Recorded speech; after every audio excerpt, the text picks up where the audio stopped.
folks. Welcome back to another lovely episode of Whining About Pest Control with Shell. I am, of course, Shell at 360 Pest Consulting, and today, wait, before we get there, hit that little subscribe button down there so you don't miss out on any of the future whining. I'll give you a second. Did you do it? Okay. Today, we're going to whine about Lady Beetles. I know, cute, pretty, noxious little Lady Beetles. And for that, I'm drinking a rosé because Lady Beetles are red and white. Red plus white equals pink. That's all I got. Cheers. That's not terrible. All right, Lady Beetles, also called ladybugs, though they are not a true bug. They are a beetle. These are one of those, is it really a pest? Of course, the answer to that is yes and no. During most of the year, lady beetle adults and their little larvae, which I think look like tiny little dragons, are out there munching on aphids, scales, all those bad pests that are eating your plants. It's thought that the adults, one little adult beetle, can eat about 50 aphids per day. Pretty impressive. That seems like a pretty beneficial insect, right? Wrong! Okay, not completely wrong.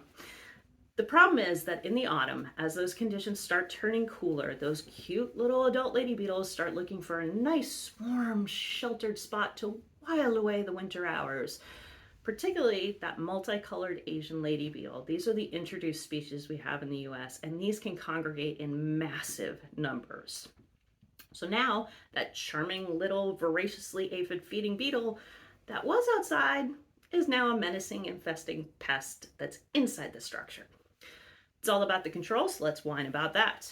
The good news is that these are harmless. They are literally just chilling for the winter. They're not feeding, they're not reproducing, they're barely even moving. Of course, that doesn't satisfy the customer.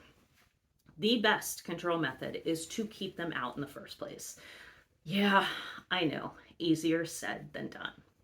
But inspect that structure. Find the openings that they're going to use to get into the structure. These little troublemakers will find those little cracks and crevices. Try to convey the absolute necessity of sealing these points to your customers. Instill a little bit of urgency because right now is the good time to do this before those populations start looking for that structure for the winter. Still nice and warm out there. We want to do it now. You can also do perimeter treatments with a correctly labeled pesticide. Follow the label regulations and target the areas around doors, windows, entry points, any other approved area. This is where they have the greatest potential to get in. So if they can be knocked down at that point, well, then they obviously can't get in. Now I'm going to say something probably a little bit more controversial. I believe that you can do some inside crack and crevice treatments as well, especially when the customer can't or won't seal up. Think about those ill-fitting windows, the broken bottom door seals, the poorly installed window AC units, any other openings. Treating those areas, assuming the product is labeled for it, can be a bit of a stopgap. They can knock them down as they get in, instead of letting them get all the way into the structure. We knock them down at that entry point if we can't knock them down outside the entry point.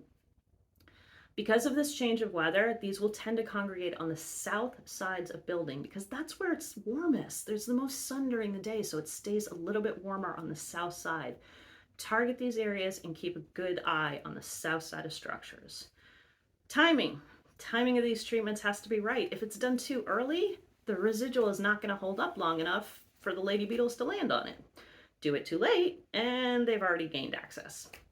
So when is this Goldilocks zone of time? It all depends. Depends on where you are geographically, what the temperatures are, what the overall population of lady beetles is this year.